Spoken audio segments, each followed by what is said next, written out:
Bonjour tout le monde, cours vidéo sur les stimulations musculaires. Donc c'est une méthode qui a été mise au point par Douglas Hill, qui est un physiothérapeute sud-africain.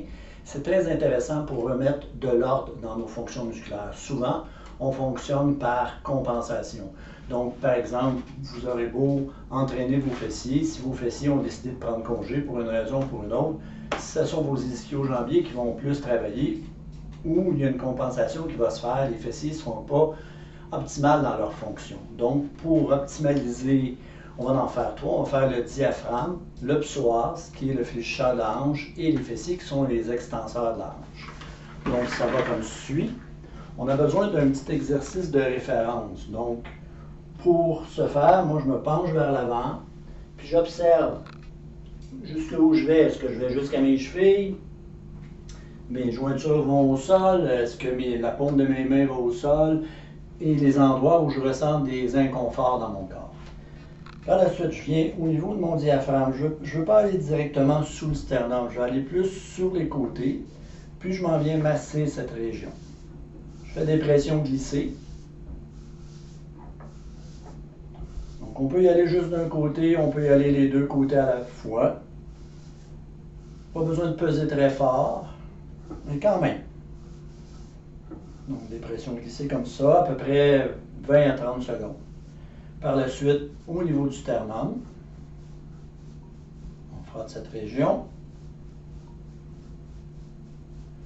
Puis on s'assure que notre respiration est dans notre ventre. Donc je mets ma main au niveau de ma cage thoracique, puis au niveau de mon ventre.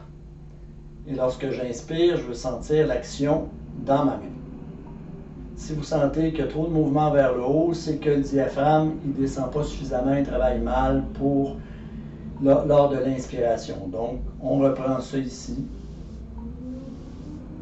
Puis on s'assure que la respiration, elle est basse dans le ventre. Et on reprend notre test de flexion, puis on observe. Est-ce que j'ai une amélioration? Est-ce que je peux aller plus loin? Est-ce que j'ai moins d'inconfort? Ensuite de ça, c'est le psoas, qui est le fléchisseur de la hanche. Donc, j'ai mon nombril. Et j'ai ma crête iliaque ici, sommet de ma hanche, m'en vient à mi-chemin entre les deux. Puis je masse cette région-là, à peu près gros comme sur une pièce de 2 $. Ça se peut que ce soit sensible. Soyez gentil avec vous-même.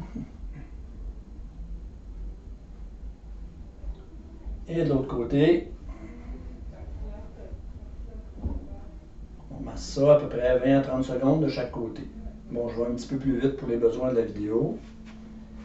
Puis je reprends mon test de flexion. Donc moi, je suis surpris à chaque fois. Là, j'ai gagné ça de souplesse. Au début, j'allais sur les jointures. Maintenant, je peux aller les mains à plat au sol.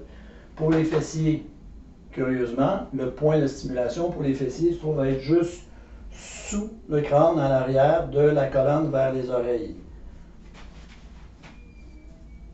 Donc, on masse cette région-là. Ce sont des points neurolymphatiques.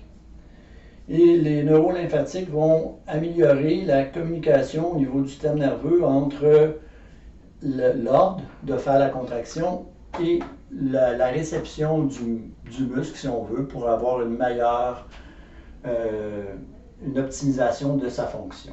Voilà. Une fois qu'on a fait la stimulation ici, on reprend. On se penche vers l'avant et on observe par rapport à la première fois qu'est-ce qu'on a gagné, est-ce qu'on a eu des gains ou pas. L'exercice de flexion vers l'avant, c'est peut-être pas le meilleur pour mesurer. Certaines personnes qui ont des problèmes de dos, donc ils vont pencher plus au niveau du dos, mais trouvez-vous un exercice qui peut être juste s'asseoir, se relever entre chaque, puis observer comment vous vous sentez avec les stimulations.